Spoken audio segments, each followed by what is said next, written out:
রাধে রাধে বন্ধুরা, আজকে আমি এই দুপুরবেলা মেনু এই ভেটকল পাতা তুলেছি।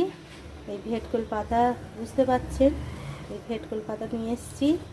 আর এই যে ভেটকল পাতা তুলেছি, একে রান্না করব।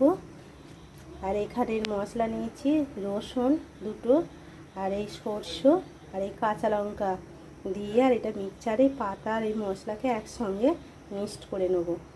আর এই দুপুরবেলাও এই পটল ভাজবো, কুমড়ো ভাজবো, আর এখানে মুগের ডাল আছে, ডাল করব। ব্যাস। রাধে রাধে। এই যে তেলটা গরম হয়ে গেছে, এবারে আমি এই মিক্সড করা মানে মিক্সচারে ভালো করে মেশিনে দিয়ে করে নিয়েছি, এটাকে বেটে নিয়েছি। আর এইখানে এই তেলে, গরম তেলে এবারে দিয়ে দেব।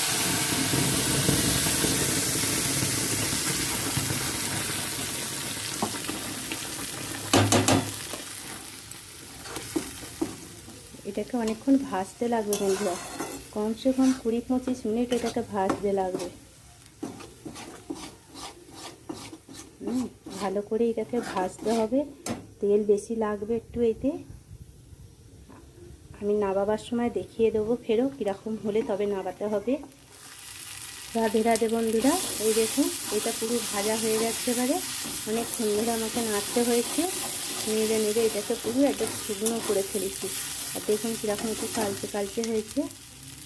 একটু কালচে কালচে হয়েছে, একদম কালো কালো। এটা ভাজা হয়ে গেছে, এটি একটু কুচকুচ করবে না।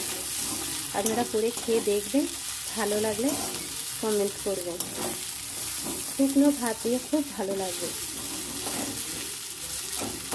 আর এইটা এই সময়তেই হয়, বৃষ্টির জল পড়বে।